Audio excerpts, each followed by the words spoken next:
This channel should be called Eyeball the World. Fitment isn't too great. I've got really bad pins and needles, mate. Let's go. Yoo-hoo. Oh, I missed. Well, it's a crack. Alright guys, Jack here. So we've got electric, buzzing, got a nice breaker box as well, installed by some guy, and I'm just glad to be back at it. I didn't get anything done last weekend. I really wanted to get a start in the sill, and it's pretty disappointing. So I'm just looking forward now. We're going to start looking at the inner sill, which I'm really excited about. It's about 7 o'clock on a Monday, so I'm not going to be here very long today. So I would like to get this cut down to here, and then we'll try and figure out the best way to put this on. Pretty big job for me anyway, but I'm sure if we get some success it'll be very rewarding, so I'm looking forward to it. So I just want to add as well that I've lost a receiver for my cheap Amazon microphones, so if sounds bad I do apologise. They are temporary anyway, hopefully I can get some nice ones soon. I am putting more effort into the editing for sound as well. I don't know if you've noticed that or not. I'm trying to make it more level instead of just going all over the show, but excited to get started, so let's go. So first thing we'll try to do is use some masking tape to try to get a cut line for an angle grinder so that we don't mess up our good expensive panel. Middle section's fine, so I'm not going to replace the whole sill, although some people probably rather that be done. Apparently it's not the best idea. And try to keep as much original metal as possible is usually the aim of the game. Don't really know why, but we'll get tape in here.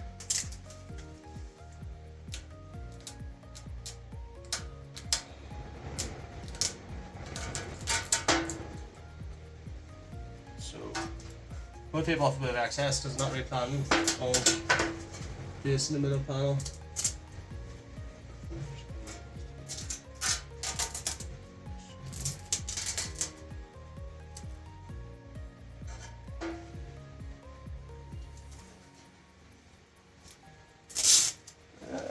I think the top of it needs to replace diver, to be honest with you, but we'll see what it's like once you get this cut done.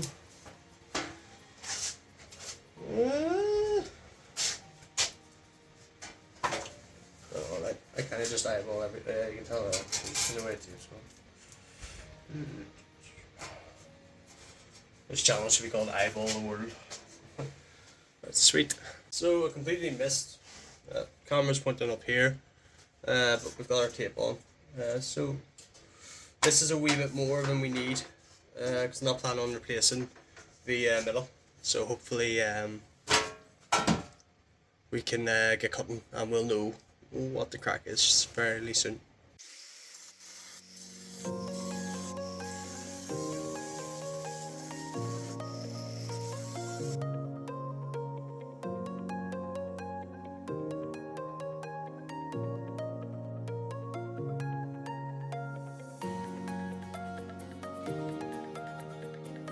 I think you can see me, not really too sure. Look, I have no idea what I'm doing. I'm just doing what I think works. But the good news is that sill end plate is definitely in the right position. In fact, actually, yeah. Now, where I'm struggling to think is I don't really want to have to weld on a corner, and I'm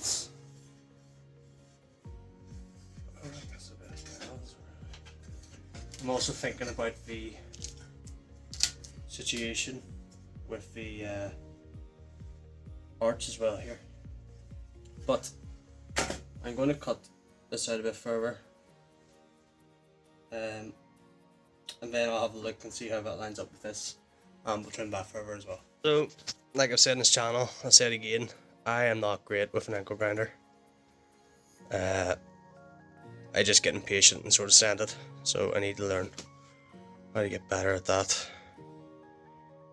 In terms of fitment, like, that's not bad at all really. It lines up quite well. The reproduction panels don't go that high as the OEM ones. You can see that this is a Mazda sill end. You can't get Mazda sills, I don't think. Maybe you can, I don't know. And there's a fair bit of a gap there. But yeah, so what I did was cut this roughly to size, place it on top, and then cut through this and the old sill at the same time, try to get a rough mark, and then just sort of follow that through. Yeah, it's not the prettiest, but you know, will do. There was a gap here as well, just from the way this was shaped, so I've had to hammer that in. All in all though, you just drill some spot welds and get welding. I think this will turn out pretty good, so I'm feeling quite confident, even though getting to this point is take a long time. But yeah, I'll see you tomorrow. Right guys, welcome back. It's Tuesday night, 6 o'clock. A few things planned today. Sorry, still can't find my microphone connector, so apologies because the audio is probably quite poor. We'll see what I can fix during the editing part of this task. Anyway, so a few things arrived today that I ordered over the weekend. Got some new paint stripper discs off of Buzzweld. Got some new rust converter as well, which is for painting over, which is really highly reviewed. And we've got a few other things in the bag. So today's agenda is going to be removing some of the chutes that I applied, because we now need to weld to that area, which in hindsight is 50-50, like, you know, you're going to pick these things up whenever it's your first time. After that, we are going to be drilling out spot welds to the bottom of the sill and onto the sill end plate as well. And then after that, we are going to run a grinder disc along the edge just to make sure that we have room there for a good butt weld and not a lap weld, because you want to make sure it's one continuous piece of metal. And then after that, we're going to start welding. So pretty excited. I've got about 3 hours here in my happy place, just fiddling away and working away at the car, and I'm pretty excited to see what progress we can do tonight. But yeah, I'll see you in a bit. Boom. Terrible transition, first attempt. So we have got to the stage where most of the underseal on the back lip is away. It's very rubbery, very tacky, very horrible stuff. I'm not actually a massive fan of it. I don't think I'll use it again in the future for a support of the car, and I know how hard it is to get rid of. But we've got that all grounded back, using a mixture of wire wheels, sanding discs, and also 2K thinners as well to get any remainder off of it. So it's all stripped back clean metal now, which is good because we're about to weld it. I also had to do the sill end cap as well. That's all clean as well. And I've just spent the last 5-10 minutes taking the galvanized coating off of the repair panel. Just a warning to everyone out there that you really should not weld galvanized steel. You need to remove the steel before welding. With a sanding pad or something like that, you need to remove the coating, or else you can get gal flu or welder's flu, which is basically like a really bad flu from fume zinc poisoning. I think the first couple of times you get it, it's not the end of the world, is my understanding, but you know, over time and time again, you'll just get worse and worse, and then you'll end up not being able to walk the length of yourself by the time you're 40. So just something to be mindful of is just to make sure you strip away that gal coating. It's very bad for you, very bad for you.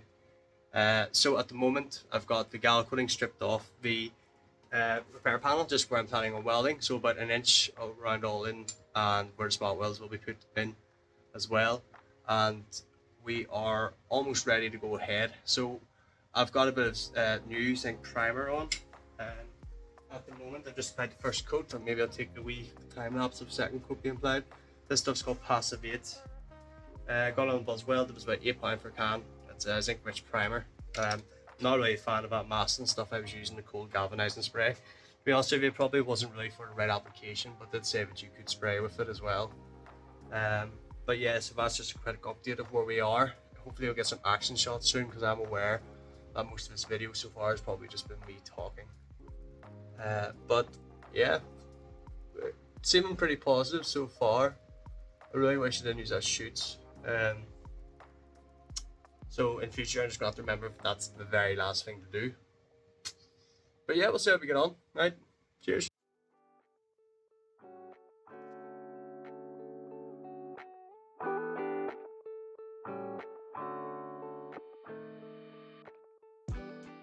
Alright, yeah, so we've got the second coat of zinc primer on. So we're now going to try to mount up to the car again. Whenever it's mounted up to the car, I think I'm going to drill spot welds on the car probably, just so I don't mess it up. And I'm also going to do the angle grinder to get a better, closer match as well and try to leave a good gap. So yeah, let's get started. Okay, so we've got it mounted up now. C-clamp down here, C-clamp here, normal vice grips here, C-clamp down here, not really too fussed about up here because it kind of fits in fairly well, to be honest with you.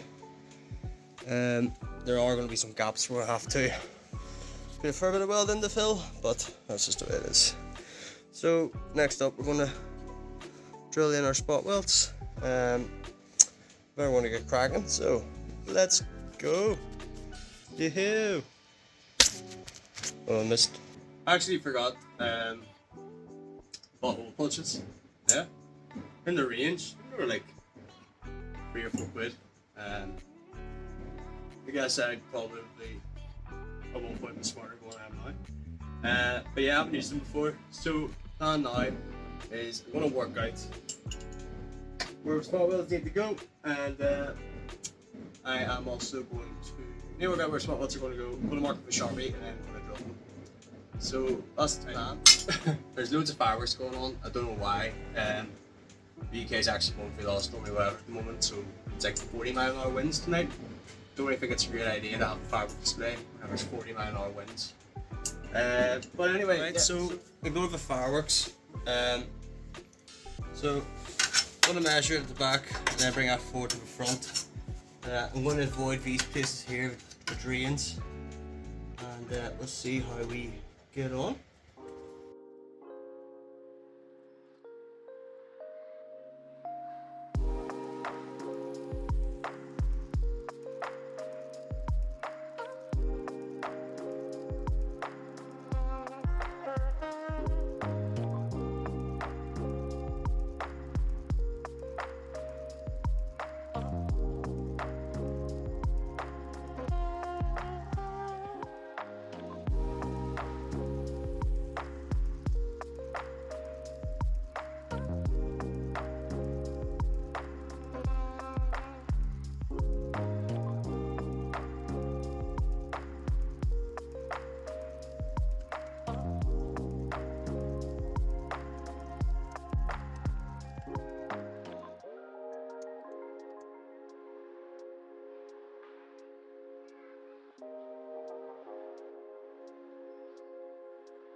Hey, awful.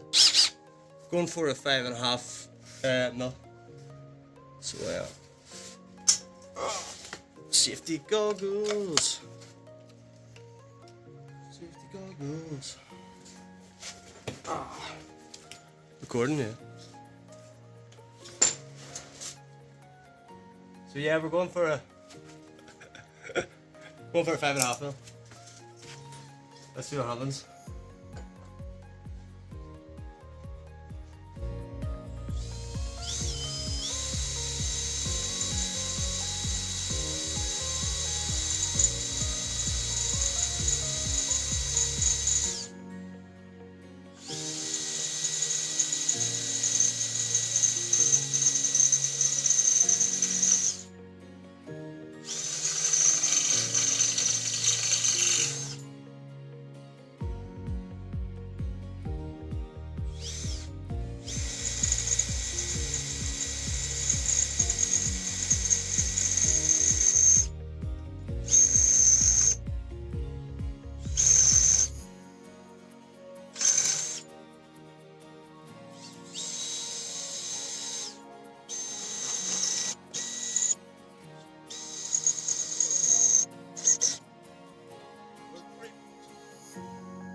bad idea, isn't it?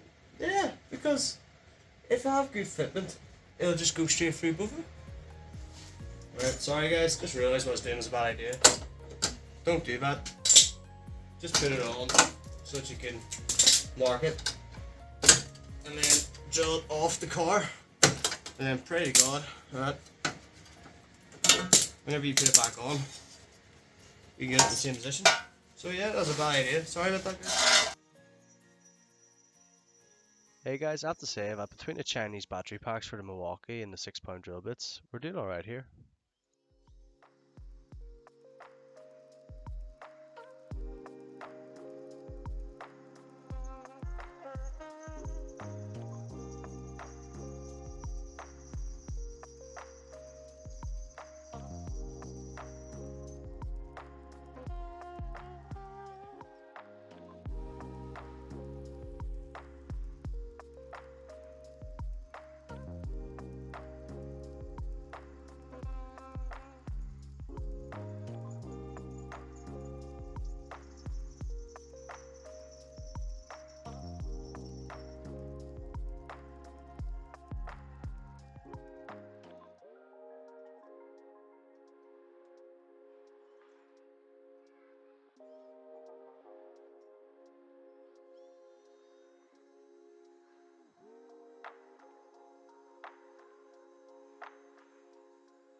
Alright, now we're ready for one final test fit. And oh no, forgot those three. But yeah, next time you see this, she'll be on the car again, ready to be welded. Alright guys, so I'm having some more issues with fitment. I got that all sorted down there, the hole underneath it. So I might use some self-tappers, maybe try to bring in the metal more. Even just to hold it up actually over here, because I don't really sort of ran out of things to use. So I might put a self-tapper in here actually maybe, but yeah, we'll see. Sweet. So I've ended up using some self-tappers. As rash as that sounds, hear me out. It's just to make sure the panel's in the right place, because these C-clamps aren't the greatest. I'm going to start my first spot weld I think down here between these two, and then we'll play about with self-tappers and everything to try to get it as good as possible. But yeah, feeling confident. I'll get a camera set up here so you guys can see.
That's the crack. So that last video was 42 minutes long. Obviously it's going to be edited, so you're not going to see all 42 minutes. But Sill's in. Pretty proud of myself, if I do say. Made the worst, made the best case scenario out of a really bad angle grinding situation and me not being good at angle grinding. So I'd love to show you guys. So I'll show you now. So yeah, pretty happy. So I've done 6 spot welds at the bottom, 3 up here. I'm not going to weld this for now because I might need a hammer back for the arch. And I'm pretty happy if this is all looked at. Pretty good penetration as well. You can feel it at the back. It's pretty solid. Like that is not going anywhere. You could jack a car off of this sill. 3 spot welds here, and 3 spot welds up here as well, and 6 bottom, 3 there, stitch weld at the top. Job well done. If you made it to the end of the video, it's currently 1:30 where I am in the morning, and I'm editing this video. I made a few mistakes. So the first mistake I made was that I drilled spot welds of the new panel on the old panel. I wouldn't recommend that going forward. I'd recommend just simply marking the spot weld, and also make sure the metal is clean underneath. The second mistake I made is that I didn't run through the panel where it joined with an angle grinder afterwards to make sure I had a good gap the whole way around. And another mistake that I made is that if you look at my stitch welding, you'll notice that I lost patience and I went too quickly. These are all things to take into consideration if you want to try this job yourself, but overall, I'm not gonna lie, I'm very happy with the outcome of this video and the panel for a first attempt from someone who is not a welder or trained to be a welder. But if you made it this far, I just want to say thanks so much, and we've recently made 56 subscribers, and I just really appreciate it, and thank you for watching.